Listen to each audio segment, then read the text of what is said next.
ब्रह्मचारी गुरुकुले वसन्तान्तो गुरोर्हितम् आचरन् दासवन्नीचो गुरौ सुदृढ़संहृदः।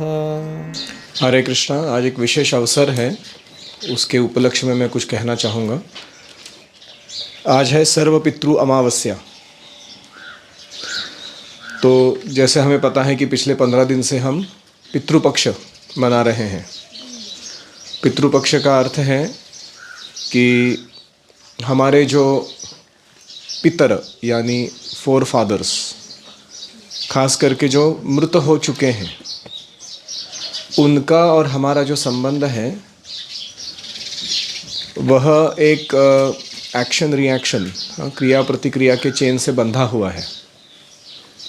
उन्होंने अपने जीवन काल में जो भी सुकृति कमाई, जो भी सुविधा बनाई, उसका हम अभी आनंद ले रहे हैं। हम अपने जीवन में अभी जो सुकृति कमा रहे हैं या सुविधा खड़ी करेंगे, उसका अगले पीढ़ी पर असर होगा। और अगर हम एक पुण्यवान भक्तिमय जीवन जिएंगे तो हमारे पितरों को भी लाभ होगा। ऐसे संतति को जन्म दिया उनके वंश ने। और इसीलिए ये जो पितृपक्ष है, ये एक ऐसा विशेष अवसर है जिसमें हम हमारे पूर्वजों को स्मरण करते हैं, उनके प्रति तर्पण, श्राद्ध इत्यादि रिचुअल्स, इसे कल्प कहते हैं, इनके द्वारा उन्हें संतुष्ट करने का प्रयास करते हैं, हमारी कृतज्ञता व्यक्त करते हैं। उनके मन में अगर हमारे प्रति कोई खटास हो, कोई हम ठीक नहीं कर रहे हैं, कोई अपराध हो रहा है हमसे, या कुछ उनके विजन या उनके लेगेसी को हम परफेक्टली रिप्रेजेंट नहीं कर पा रहे हैं, तो उसके लिए, उस अपराधों के लिए या गलतियों के लिए क्षमा मांगते हैं। और ये करने से हमारा अभी का जो जीवन है उसमें जो बाधाएं आती हैं अलग अलग रूप से, पितरों के असंतुष्ट होने के कारण, वो दूर हो जाती हैं। खास करके हमारे भक्तिमय जीवन में बहुत बार ऐसा होता है कि भक्तगण जो है वो सर्वात्मना या शरणम शरण्यम भगवान श्री कृष्ण की शरण ग्रहण करते हैं, और बहुत बार ऐसे कोई कर्तव्य नहीं करते हैं स्वधर्म के, जो अपने पितरों के प्रति या अपने परिवार के प्रति आवश्यक होते हैं। सर्वधर्मान परित्यज्य मामेकम शरणम व्रज, उसकी आड़ में कभी कभी हम जो योग्य था वह भी टाल देते हैं। जो करने लायक था, करने के लिए हम सक्षम थे। तो इसलिए भक्तों के लिए खास करके ज़रूरी है कि इस पितृपक्ष में वो आध्यात्मिक रूप से अपने पितरों के लिए कुछ ऐसे कार्य करें जिनके द्वारा ये जो लीनिएज है, इसके वंश परंपरा को चलाते समय कम से कम बाधाएं भक्ति में हम उत्पन्न करें स्वयं के लिए, और कम से कम व्यवधान, अड़चन उत्पन्न करें हमारे पितरों के लिए। तो करना क्या है? तो ये 15 जो तिथियां आई थी, वो हर एक तिथि पर श्राद्ध होता है। खास करके जो दिवंगत व्यक्ति है वो किस तिथि पर गया था, अगर वो चतुर्दशी पे गुजरा था या द्वादशी पर गुजरा था, तो उसी दिन उसका श्राद्ध करना होता है इस पितृपक्ष के अंतर्गत। यदि कोई संपूर्ण तिथियों पर श्राद्ध करने में सक्षम ना हो, तो केवल इस अमावस्या तिथि को श्राद्ध करने से, क्योंकि हमें कभी कभी पता नहीं रहता एग्जैक्ट तिथियां क्या थी सबकी, तो आज के दिन श्राद्ध करने से, इस अमावस्या तिथि पर किया गया श्राद्ध परिवार के सभी पूर्वजों की आत्माओं को प्रसन्न करने के लिए पर्याप्त होता है। जिन पूर्वजों की पुण्यतिथि ज्ञात नहीं है, उनका श्राद्ध भी इस तिथि पर किया जाता है, और इसीलिए इसको सर्वपितृ मोक्ष अमावस्या ऐसे नाम दिया गया है। इस श्राद्ध को करने से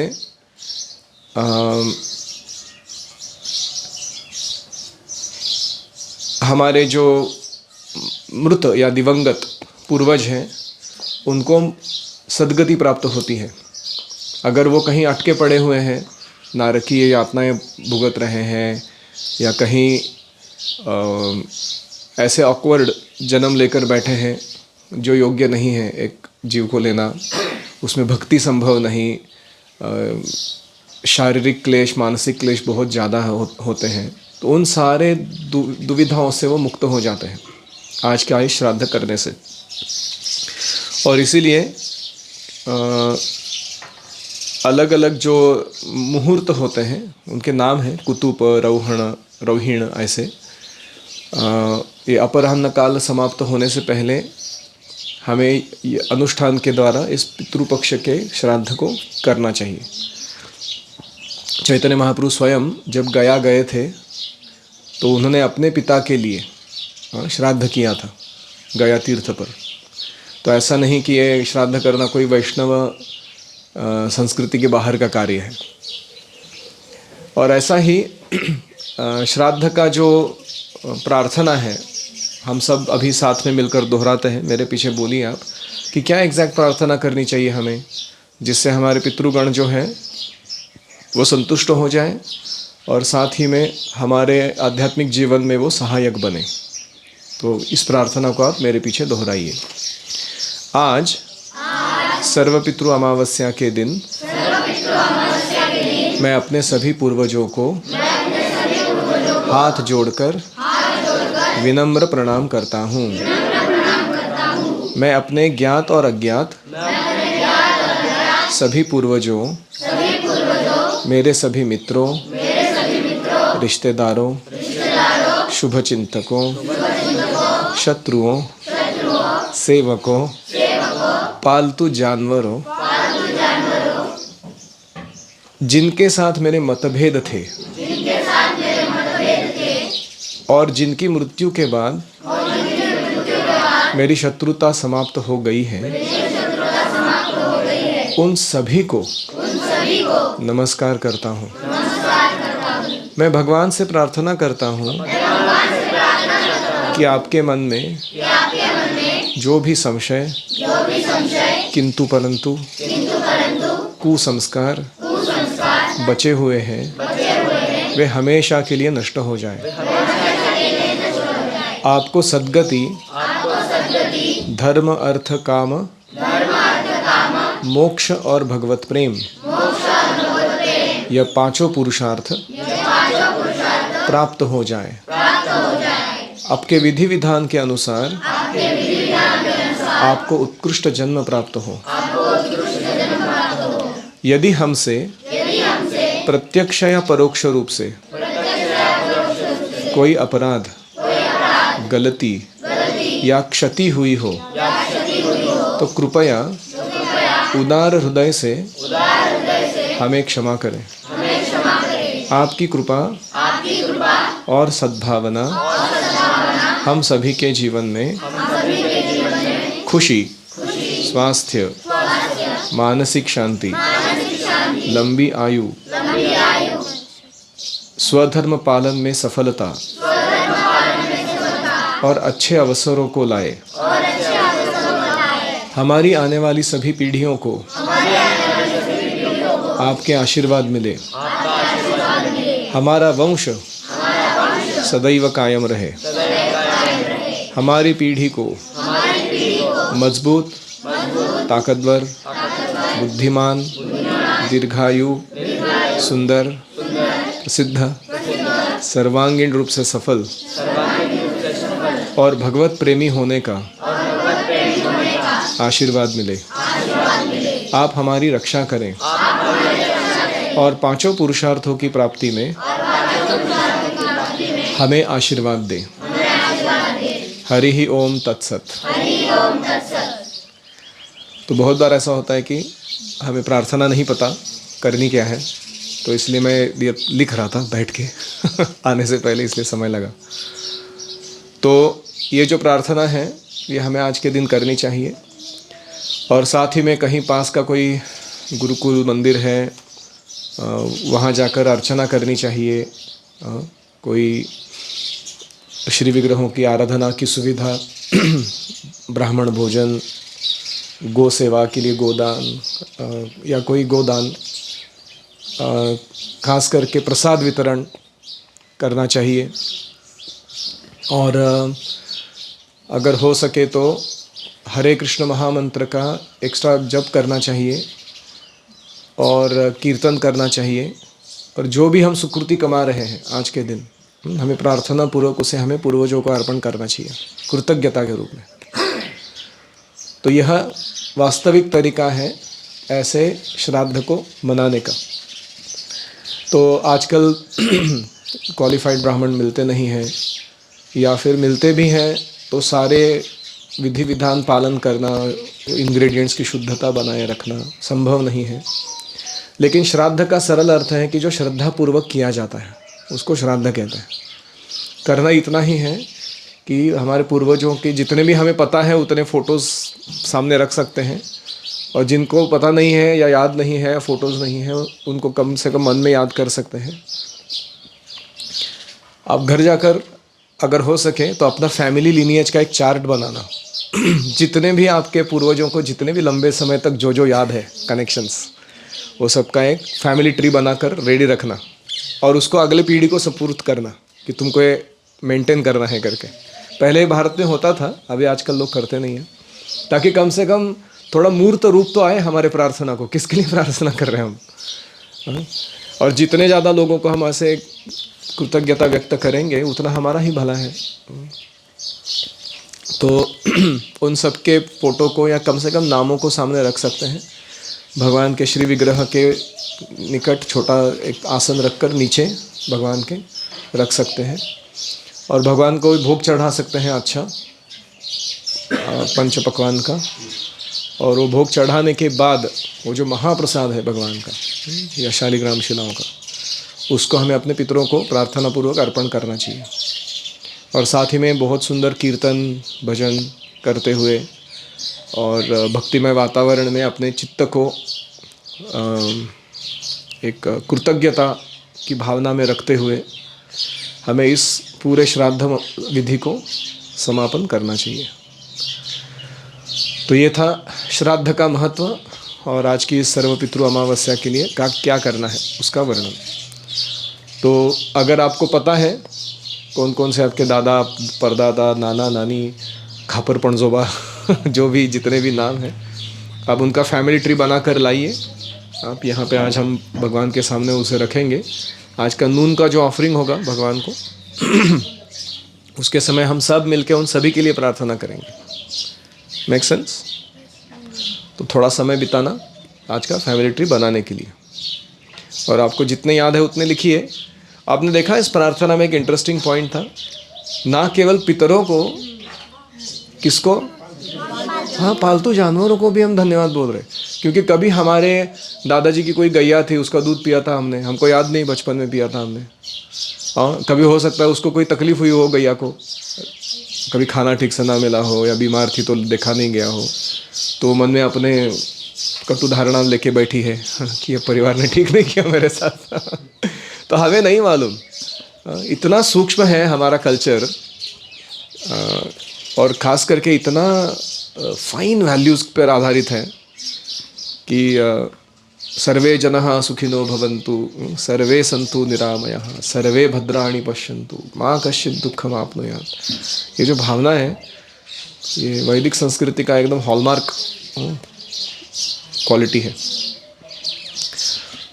तो हमें प्रयास करना चाहिए, ऐसा नहीं कि केवल श्राद्ध मनाया गया और उसके बाद हम अपने फ्रेंड्स को उनके रूम में रहते समय लात मार रहे हैं टपली मार रहे हैं, उसका महाप्रसाद ढाप के खा रहे हैं, then what's the point of your कृतज्ञता?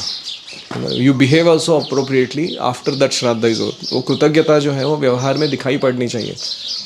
अपने सारे सगे संबंधियों के साथ व्यवहार करते समय आदरपूर्वक, प्रेमपूर्वक, सेवापूर्वक व्यवहार करना चाहिए। तो वो श्राद्ध का जो एक्चुअल पर्पस है वो पूरा हो जाएगा।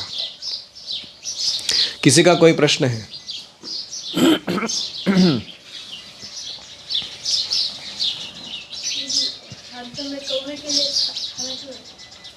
कौवे के लिए खाना क्यों रखते हैं श्राद्ध में? एक्चुअली कुछ लोग मानते हैं कि कौवा बहुत ही अशुभ है, ऐसा नहीं है। कौवा एक बुद्धिमान पक्षी है। उसका खाने का जो तौर तरीके हैं वो थोड़े अस्वच्छ लगते हैं हमें, लेकिन कौवा जो है वो ऐसी क्षमता रखता है कि वो पितरों के साथ या आने वाले शुभ या अशुभ संकेतों के साथ अपना सीधा संबंध रखता है। तो जो पितृगण होते हैं वो हमारे साथ कम्युनिकेट कैसे करें? वो तो गए, उनका कहीं ना कहीं अभी अस्तित्व है, लेकिन अगर उनको कुछ कम्युनिकेशन करना है, हमारे द्वारा अर्पण किया गया कोई भोग्य वस्तु स्वीकार करनी है, तो उसका माध्यम है कौवा। तो कौवे के अंदर ऐसे गुण हैं कि वो इस लिंक को एस्टैब्लिश करता है, और इसीलिए हम उसे श्राद्ध के बाद जो पिंड बचता है वो कौवे को अर्पण करते हैं। अगर वो आकर स्पर्श करता है तो लोग समझते हैं कि पितरों ने इसको स्वीकार कर लिया है। साथ ही में जो यमराज और यमदूत हैं, हाँ, जब किसी व्यक्ति को लेने आते हैं तो कुछ ही प्राणी हैं इस जगत के जो उनको देख सकते हैं। जैसे कुत्ते हैं, for example dogs can see यमदूतस, ऐसे ही कौवे देख सकते हैं, और वो आगाह करते हैं कि आने वाला है कोई। तो they have special sense about it. हमको नहीं पता कि वो सूक्ष्म स्तर पर कैसे एग्जैक्टली होता है, क्योंकि उसके बारे में किसी ने रिसर्च प्रॉपरली किया नहीं है, लेकिन हमें शास्त्र पर विश्वास है कि इन दैट कॉन्टेक्स्ट पितरों के साथ कम्युनिकेशन एस्टैब्लिश करना, उनकी संतुष्टि असंतुष्टि को दर्शाना, इसके लिए कौवा एक माध्यम है, इज एन इंस्ट्रूमेंट। और कोई पितृलोक कहाँ पर आता है? तो ये 7 प्लैनेटरी सिस्टम्स हैं ऊपर के। हम भूलोक पे हैं ना, 7th, उसके ऊपर है भुवरलोक, स्वर्ग, जन, मह, तप, सत्यलोक। सत्यलोक में ब्रह्मा वास करते हैं, और स्वर्गलोक में देवतागण वास करते हैं 33 करोड़। और ब्रह्मा जी जो है वो चीफ इंजीनियर हैं, लेकिन वो उनका घर चलाने के लिए ये सारे टीम को अपॉइंट किए हुए हैं ब्रह्मांड को चलाने के लिए। वो सारे डिपार्टमेंट हेड्स के रूप में वो देवताएं कार्य करते हैं, जैसे आपको डिपार्टमेंट हेड बनाया इधर गुरुकुल में। फिर इसके नीचे भूलोक के नीचे विवर है, उसके अंदर अलग अलग लोक हैं नीचे। हाँ, तल, वितल, सुतल, अतल, रसातल, पाताल, ये सारे लोकों के नीचे, मतलब 14 प्लैनेटरी सिस्टम्स के नीचे एक यमराज और अर्यम, ये दोनों भाई हैं, सूर्य के पुत्र हैं, इनके लोक हैं। एक का नाम है यमपुरी या संयमणि, जो यहाँ जहाँ यमराज राज करते हैं, और दूसरे का नाम है पितृलोक या अर्यमलोक, जहाँ अर्यम राज करते हैं, और इन दोनों की बहन है यमुना जो कृष्ण की पत्नी है। तो ये यम और अर्यम संयमणि और पितृलोक पर राज करते हैं, और मृत्यु के पश्चात आत्मा को, जो यमदूत हैं, उसके सूक्ष्म शरीर को खींचकर ले जाते हैं। आत्मा को तो स्पर्श कर नहीं सकते हो, लेकिन आत्मा आसक्त होती है उस सूक्ष्म शरीर के साथ, इसके लिए उनके पीछे पीछे वो द जजमेंट डे बोलते हैं ना उसको, यमराज के सामने जाके आपका सारा कच्चा चिट्ठा खोला जाता है कि आपने कितना पुण्य किया, कितने पाप किए, कितनी भक्ति सुकृति कमाई। तो उसके अनुसार यमराज वो सारा आपको ये दिखाते हैं, क्या, ट्रैक रिकॉर्ड। जैसे आपका कंप्यूटर होता है, वो कंप्यूटर का यूज़र आईडी आपके पास है, लेकिन एडमिन आईडी आपके पास नहीं है। तो आपका जो कोई सुपरवाइज़र है, वो कभी साल में एक बार या पीरियोडिकली आपका सारा खोलता है, वो क्या काम किया आपने कंप्यूटर के ऊपर, ऑफिस का काम किया कि बीच में थोड़ा इधर उधर गूगल ब्राउज़ किया, यूट्यूब देखा आपने ही कुछ सोशल मीडिया हैंडल किया, गलत चीज़ें देखी आपने, वो सारा उसके पास लॉग रहता है उसका, है कि नहीं? ऐसे ही चित्रगुप्त है ना, यमराज के असिस्टेंट, वो क्या करते हैं, हमारे शरीर का, मन का हमने कैसा सदुपयोग या दुरुपयोग किया, उसका यूज़र आईडी इस शरीर का हमारे पास है, उसका एडमिन आईडी किसके पास है? यमराज के पास। तो वो उसको सारा देखते हैं, और उनको सब पता रहता है, हम उनको छुपा नहीं सकते, टाल नहीं सकते, उधर जाके लॉजिक नहीं लगा सकते उनके साथ कि उस समय तो मेरा अलार्म बजा नहीं था इसलिए मैं उठा नहीं था, यू नो, वो इधर चलता है वो। हाँ, तुम्हारे शिक्षक मान लेंगे, वो उधर नहीं है, तुम उसको चीट नहीं कर सकते। तुमने जो गड़बड़ किया उसका तुमको दंड मिलेगा, तुमने जो सही काम किया उसका तुम्हें रिवॉर्ड मिलेगा, उसको तुम टाल नहीं सकते। तो यमराज जो है वो सारा तुमको दिखाते हैं, लॉग निकाल के दिखाते हैं और उसके अनुसार न्याय देते हैं कि तुम्हारे जीवन काल में आगे तुम्हें नरक में जाकर इतनी समय तक इतने योनियों में यातना भुगतनी होगी, इतने प्रकार के नरक भुगतने होंगे, ताकि तुम्हारा एक कोटा पापों का खत्म हो जाए। फिर तुम्हारे अगले इस योनियों में ऐसे ऐसे जन्म होंगे और उन हर एक जन्म में तुम्हें इतना क्वांटिटी सुख इतना क्वांटिटी दुख आएगा, और इस प्रकार से वो पूरा तुम्हारा अगला इवोल्यूशन टू ह्यूमन बीइंग तक का वापस रोड मैप बना के दे देते हैं। और फिर तुमको नियति के कठोर नियमों के अनुसार वो सारे जन्म या वो सारे सुख दुख भोगने पड़ते हैं। तो यह है यमराज का सिस्टम। और अगर आपने सुकृति कमाई है या आपके वंशजों ने, आगे आने वाले पीढ़ी ने आपके लिए सुकृति कमा कर दी है आपके अकाउंट में, तो कुछ समय के लिए आप अरियमलोक में जाते हो, वहीं पे है, पास में हो।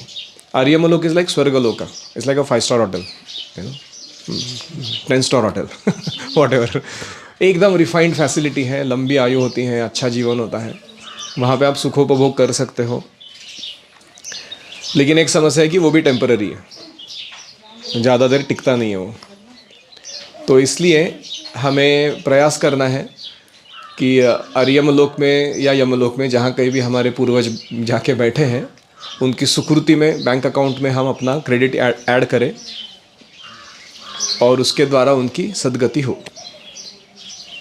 You get it? Adi Keshav, clear? और कोई?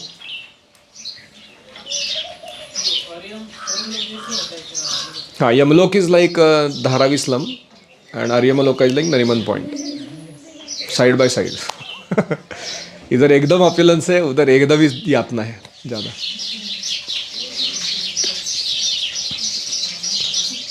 यस,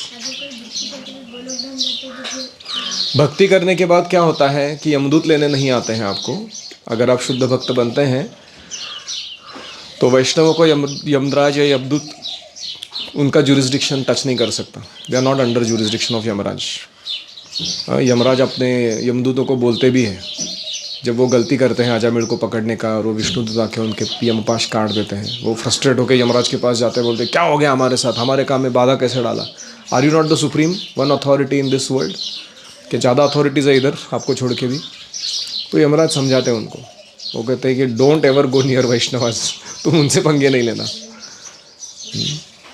केवल उन लोगों को लेके आओ जो भगवान मुकुंद से विमुख हो गए हैं।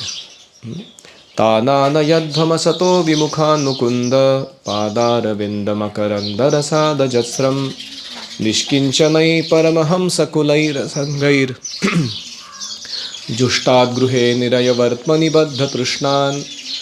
जो अपने घर में अपने तृष्णाओं के द्वारा बद्धावस्था में जी रहे हैं, भगवान मुकुंद की भक्ति नहीं कर रहे हैं, अपने मटेरियल अटैचमेंट्स को कल्टीवेट करने के लिए टाइम पास कर रहे हैं, उन सबको पकड़ के लेके आओ, ऐसे यमराज बोलते हैं। निरय वर्तमनी, they are already on the path to health. तो तान आनयध्वम, उन सबको लेके आओ। असतो विमुखान, जो बैड कैरेक्टर है, भगवान मुकुंद से विमुख है, उनको लेके आओ। तो ये यमराज का इंस्ट्रक्शंस है। तो इसलिए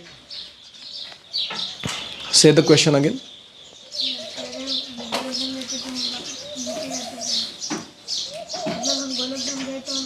तो भक्तों के लिए क्या होता है, अगर भक्त अशुद्ध है, उसने कुछ पाप किया है, पुण्य किया है, तो उसका न्याय यमराज देते हैं। लेकिन उसने जो सुकृति कमाई है, भक्ति कमाई है, उसको कंसिडर करके उसके अगले जन्मों को निश्चित रूप से, मनुष्य देह तो गारंटीड है उसको, और उसमें भक्ति करने का मौका भी गारंटीड है। ये भक्तों के लिए विशेष सुविधा है। यस,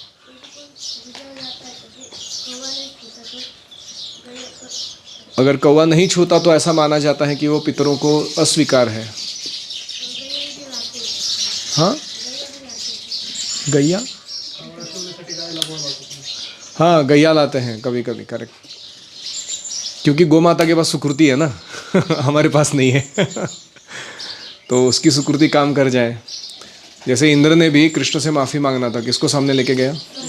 हाँ, सुरभि को सामने लेके गया, बोला कि माफ़ कर दो। तो इसलिए गौ माता को भी विनती करते हैं कि वो इंटरफियर करे और हमारे पितर संतुष्ट हो जाए।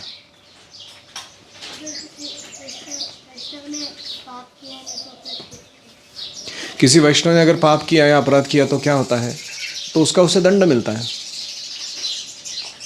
और हो सकता है थोड़ा ज़्यादा दंड मिले, क्योंकि उसको सब रूल पता है फिर भी नहीं फॉलो कर रहे हो, अज्ञान में नहीं कर रहे हो।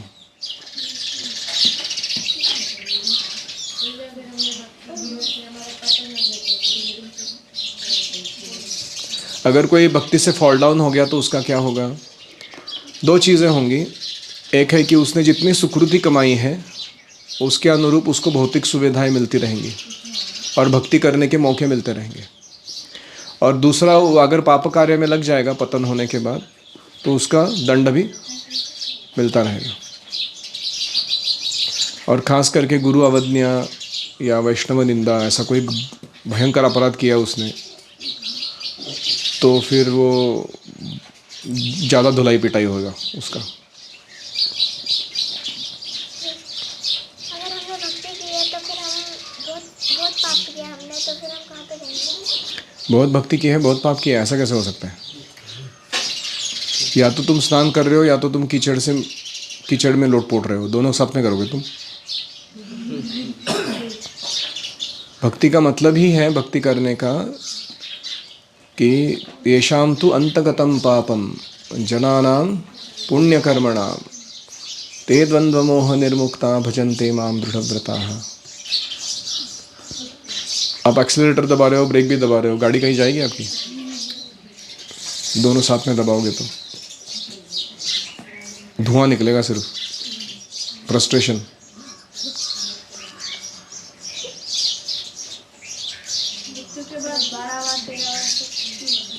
मृत्यु के बाद 12वां 13वां क्यों मनाते हैं? वो जो जर्नी होता है आत्मा का, यहाँ से लेके यमराज के घर तक का, वो 13 दिन का होता है। It takes that much time to go through all the system. और वो जो जर्नी है उसमें उसको, उस आत्मा को कोई सपोर्ट सिस्टम्स नहीं होते हैं। वो यमदूत इतना बुरा ट्रीट करते हैं बहुत बार। तो उसके कारण उसकी जो जर्नी है, उसको जर्नी प्रसाद चाहिए नहीं चाहिए, वो टिकेगा कैसे? वो उसको पानी चाहिए, जल चाहिए, अन्न चाहिए। तो वो तर्पण के द्वारा यहाँ पर हम देते हैं।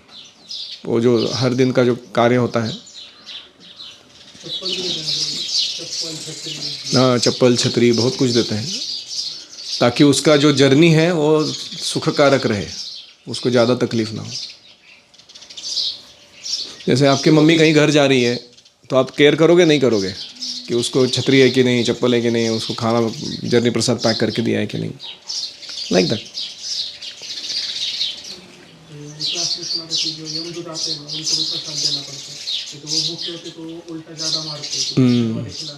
करेक्ट, यमदूतों को भी प्रसाद खिलाते हैं, so that they treat this guy kindly. और कोई?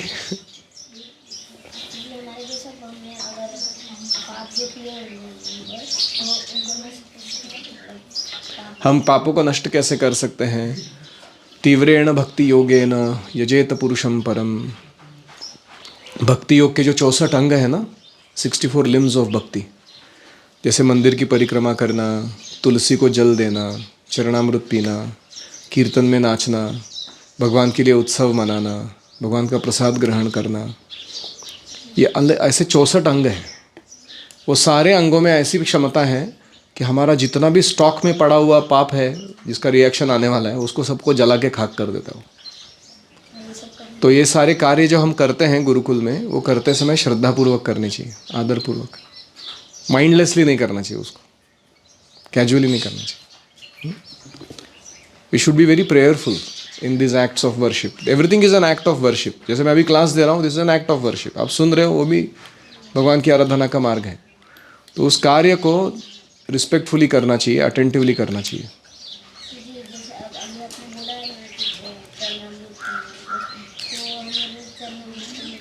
रोज चरणामृत क्यों नहीं मिलता? I think that's a question for the deity department. Why are you not giving us charanamrit daily? पंचाभिषेक की जरूरत नहीं है, वो जल वाला भी दे सकते हैं।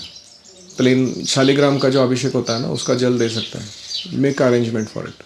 Thank you, you bought up a nice point. और कोई?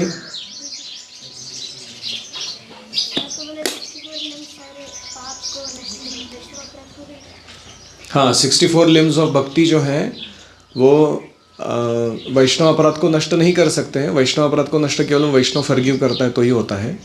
लेकिन ऐसा कभी हो गया कि वो वैष्णव सामने नहीं है, वो गुजर गए हैं, तो हम अगर तीव्रता से इन 64 आइटम को करते हैं तो भगवान इंटरवीन करते हैं कि हमारी प्रामाणिकता को देखकर या किसी अन्य वैष्णव के आश्रय को लेकर हम उस अपराध से बच सकते हैं। लेकिन माफ़ी मांगना पड़ेगा हमको, अपराध किया है तो। यस, ये वैष्णव व्रत का डिस्कशन नहीं है। आपको बर्थ, डेथ, यमराज, पितृपक्ष, इसके अराउंड क्वेश्चन पूछने हैं। जब कोई गुजर जाता है तब हम क्यों जलाते हैं? हमारे संस्कृति में शरीर को क्यों जलाया जाता है? क्योंकि जो आत्मा है उसको शरीर के प्रति बहुत आसक्ति होती है, और जब तक वो शरीर छोड़ने के बाद भी ना आत्मा वहीं मंडराती रहती है। होप अगेंस्ट होप की ये शरीर में वापस में घुस जाऊंगा और इसको जीवित करके इसमें ही रहूंगा। तो उसको जब जला के खाक कर दिया जाता है, वो आत्मा को कुछ ऑप्शन बचता नहीं है फिर। बोला मेरा इंस्ट्रूमेंट ही खराब कर दिया इन्होंने। तो जाऊंगा किधर वापस? तो वो अगले डेस्टिनेशन के लिए आगे बढ़ जाता है फिर। इसलिए शरीर जलाया जाता है। शरीर दफनाने से क्या होता है, उसको ज़्यादा टाइम लगता है पूरा डिकम्पोज होके जाने के लिए। नष्ट तो होता ही है वो शरीर, लेकिन फिर भी। So the best method is to actually burn.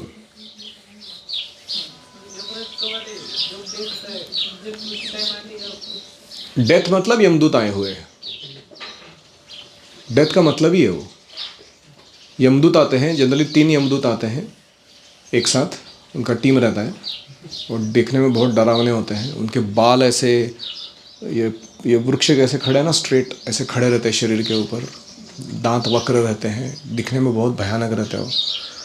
और उनके हाथों में यमपाश होते हैं, कभी कुत्ते भी लेकर आते हैं कुछ साथ में। और वो मन, बुद्धि, अहंकार रूपी जो हमारा सूक्ष्म शरीर है उसको अपने एक एक पाश से, 3 लोग हैं ना, वो पकड़ते हैं और उस सूक्ष्म शरीर को खींच के निकालते हैं स्थूल शरीर में से। तो जो आत्मा है वो छटपटाता है क्योंकि उसका अटैचमेंट है, उसको ये स्थूल शरीर भी चाहिए, सूक्ष्म शरीर भी चाहिए, लेकिन दोनों में चॉइस करना पड़ेगा। तो फिर बोलता है चलो सूक्ष्म शरीर तो है, कम से कम स्थूल शरीर छोड़ना पड़ रहा है। जैसे आप टीवी देख रहे हो एब्जॉर्ब होके, इंडिया पाकिस्तान मैच, अचानक कोई आता है, वो टीवी उठा के भाग जाता है, तो आप क्या करोगे? आप उसके पीछे भागोगे ना, मेरा टीवी कहाँ लेके जा रहा है? अरे तुमको कुछ किया क्या उसने? कुछ नहीं किया, क्योंकि तुम्हारा एब्जॉर्प्शन उसमें है, इसलिए तुम उसके पीछे जा रहे हो। तो ऐसा ही वो यमदूत आके तुम्हारा सूक्ष्म शरीर लेके जा रहे हो, तुम उसके साथ जाने लगते हो, क्योंकि तुम्हारा मनोरंजन का साधन जा रहा है। तो इसलिए तुम उसके पीछे जा रहे हो। तो फिर ऐसे तुमको नरक में लेके जाता है, और वहाँ तुमको एक यातना शरीर दिया जाता है। इट्स अ वेरी ऐसा शरीर है जो यातनाएं बहुत भुगत सकता है, लेकिन नष्ट नहीं होता है। जैसे आपको अगर पकोड़े के जैसा फ्राई किया जाए तेल के अंदर डाल के, तो कितनी यातना होगी, और शरीर नष्ट भी हो जाएगा ना, ये शरीर नष्ट हो जाएगा, लेकिन वो यातना शरीर नष्ट नहीं होता। तो ऐसा स्पेशल शरीर दिया जाता है नरक में, नरक यातना भुगतने के लिए, और फिर उसके थ्रू यह यातना दी जाती है। सब कोटा पूरा किया जाता है, जो जो दंड देना था पेंडिंग, वो सब पूरा किया। इसीलिए जब भी हमारे गुरुजन दंड देता है ना, तो खुश होना चाहिए, क्योंकि उनका दंड कुछ नहीं है। थोड़ा pushup, situp, frog jump, Yamraj की यमदूत जब दंड देंगे उसी अपराध के लिए बाद में, वो कई गुना ज़्यादा डेंजरस है वो भुगतने के लिए। आप समझ रहे हो? क्योंकि आपके गुरुजनों ने दंड दे दिया तो वो लोग वो अकाउंट में से निकाल देते वो आइटम को, बोलते इसको कंसिडर नहीं करने का भी, क्योंकि उसको दंड मिल गया। और गुरुजन ने बोला वो किया उसने, इसलिए कुछ नहीं होगा। इंटरेस्टिंग। तो जो भी वैष्णव ब्राह्मणगण या वरिष्ठ गुरुजन कुछ दंड के रूप में तुमको बोलते हैं कि तुमको ये दंड मिलेगा, खुश होना चाहिए, क्योंकि जो भी हमने गड़बड़ किया उसका प्रतिफल अभी यमराज नहीं देने वाले, क्योंकि उधर जाके भुगतना पड़ता था तो बहुत महंगा पड़ता था हमको। यस।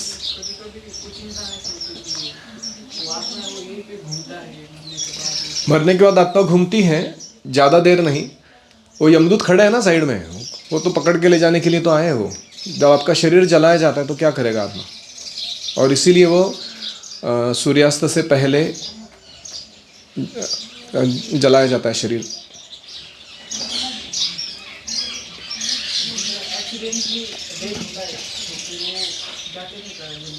एक्सीडेंटल डेथ में भी उधर ही मंडराता रहता है वो, जब तक उसका शरीर का अंत्यक्रिया नहीं होता पूरा, जनरली उधर ही मंडराता रहता है। कभी कभी ऐसे लोग भूत बनते हैं, यानी कि उनको दंडत के रूप में वो शरीर तो नहीं मिलता स्थूल रूप से, सूक्ष्म शरीर में ही वास करते हैं।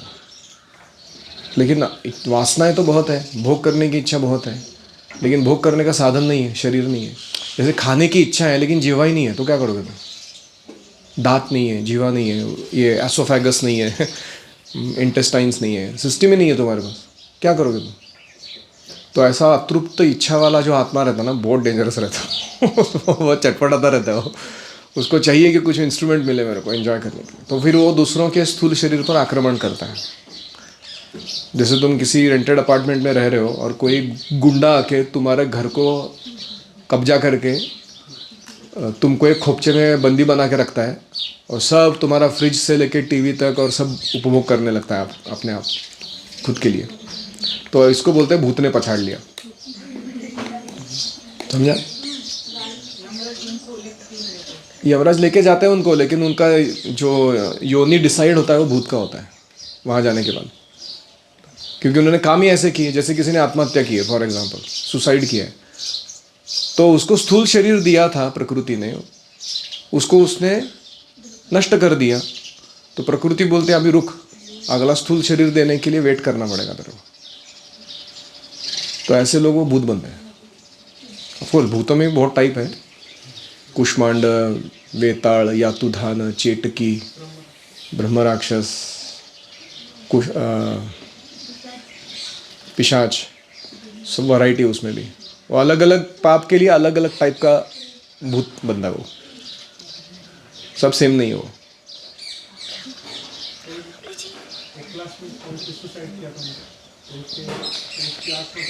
हाँ, दे शुड डू सम भक्ति सुकृति टू रिलीव हिम, उसको सदगति देने के लिए उन्होंने कुछ करना चाहिए। ये 64 अंगों में से सारे अंग जो हैं वो अपनाने चाहिए और उसका क्रेडिट उसको देना चाहिए करा के। खास करके वैष्णव भोजन, ब्राह्मण भोजन कराना चाहिए, गौ सेवा करनी चाहिए, विग्रहों की, शालिग्राम शिला की सेवा करनी चाहिए मंदिरों में, प्रसाद बांटना चाहिए जनता को बहुत मात्रा में, तो ऐसे कुछ। और जप करना चाहिए, जप और संकीर्तन करना चाहिए अच्छे से। अगर कोई भक्त आत्महत्या करता है, भक्त आत्महत्या करता है तो भक्त भूत बन जाता है। वो भूत को सब डिवोशनल सर्विस पता है, लेकिन वो उसका शरीर नहीं मिल रहा है अभी उसको। ऐसे मायापुर में हुआ था एक बार, कृष्णानपुर यात्रा लेके गए थे, उसमें एक लड़की आई थी, उसको किसी भूत ने पकड़ लिया और वो भक्त भूत था। तो जनरली क्या है, हम लोग भूत को निकालने के लिए नरसिम्हा आरती गाते हैं, तो वो लड़की मतलब उसके शरीर में बैठा हुआ भूत वो भी नरसिम्हा आरती गा रहा, क्योंकि उसको मालूम है और उसको चाहिए था कि भक्त लोग कुछ करे जिससे मेरा सुकृति बढ़े, मैं जाऊं यहाँ से निकल के। तो भक्त बन गया मतलब you are not scot free. ऐसा नहीं समझने का कि कृष्ण ने बोल दिया सर्वधर्मान परित्यज्य हम तो हम सर्व पापेभ्यो मोक्षयिष्यामि, मतलब अभी मैं फ्री हो गया अभी पाप करने के लिए। ऐसा नहीं है उसका अर्थ। डेंजर है वो ऐसा सोचना। You are not scot free. तुमको तुम्हारे किए कराए के सारे प्रतिफल लेने पड़ेंगे। तो इसलिए भक्त होने के बाद और सावधान बनना चाहिए कि मेरे से गलती ना हो। फिर जो हमारे पितृ है, जो हमारे पूर्वज है, वो सारे नरक में सड़ गए, जो हम वो भगवत धाम चले गए, तो उनका क्या होगा? किनका? पितरों का। क्योंकि वो अगर हम भगवत धाम चले गए तो पितरों का क्या होगा? हमारे पिछले वाले पिताजी के साइड से 7 पीढ़ी, माता के साइड से 7 पीढ़ी, आने वाले 7 पीढ़ी, वो सबको उनका कर्मा अकाउंट नील किया जाएगा। पाप और पुण्य को क्लीन चिट पूरा खत्म। और उनको ऐसा देह दिया जाएगा अगला वाला जिसमें भक्ति करने के लिए भौतिक और आध्यात्मिक रूप से प्रचुर सुविधा रहेगी उनको। But they have to choose कि वो भगवान को प्रेम करना चाहते हैं, तो उसके बाद वो प्रगति करके वो भी भगवत धाम जा सकते हैं। बट वो सदगति प्राप्त करेंगे का अर्थ होता है कि उनको ऐसा जन्म मिलेगा जिसमें उनको कोई दुख नहीं आएगा, सुविधा रहेगी भरपूर। कोई आदमी मरता है तो कोई गरुड़ पुराण पढ़ते क्यों पढ़ते हैं? हाँ, गरुड़ पुराण क्यों पढ़ते हैं मरने के बाद? क्योंकि गरुड़ पुराण में विशेष वर्णन है इन सब चीज़ों का। जन्म क्या है, गर्भावस्था में बच्चा कैसे बढ़ता है, उसकी प्रार्थनाएं क्या होती है भगवान को, मृत्यु क्या है, मृत्यु के पश्चात क्या होता है, यमराज कौन है, उनका यमपुरी का वर्णन, वहाँ के यातनाओं का वर्णन, अर्यम का वर्णन, वहाँ के सुविधाओं का वर्णन। तो ये पढ़ने से क्या होता है, जो लोग सुनने आए हैं, अभी वो मर गया वो व्यक्ति, उसका तो हम ज़्यादा क्या कर पाएंगे। जो जी रहे हैं उनको कुछ कर सकते कि नहीं कर सकते उनका जीवन सुधारने के लिए। तो गरुड़ पुराण पढ़ने से ये लोगों को पता चल जाता है कि अरे पूरा साइंस क्या है ये बर्थ एंड डेथ का, और इसका हमारे साथ रिलेवेंस क्या है लाइफ में। तो वो शास्त्र पठन करने से ये लोग सुधर सकते हैं, अपने स्पिरिचुअल लाइफ को सीरियसली ले सकते हैं। तो वो भी एक प्रयोजन है उसका, गरुड़ पुराण पढ़ने का। ऑफ कोर्स जो दिवंगत है उसके भी सुकृति में बैंक अकाउंट में ऐड हो जाएगा वो, लेकिन मुख्य पर्पज़ ये है कि लोगों को सचेत किया जाए, ज्ञान प्रदान किया जाए इन सब कॉन्सेप्ट्स के बारे में। बाहर की दुनिया में अगर आप जाके देखोगे ना, लोगों को कुछ नहीं पड़ा हुआ है, उनको कुछ मृत्यु क्या है, जन्म क्या है और किस तरीके से जीवन जीना है, एब्सोल्युटली नो क्लू। आज का दिन आया, सेंस ग्रेटिफिकेशन करके ढक लो, गाड़ी आगे बढ़ाओ, ऐसे मूड में है लोग। So we stop here. I think Om Hare Krishna Krishna Krishna Hare Hare Hare Rama Rama Rama Hare Hare Hare Om Tat Sat। Hare Krishna Krishna Krishna Hare Hare Hare Rama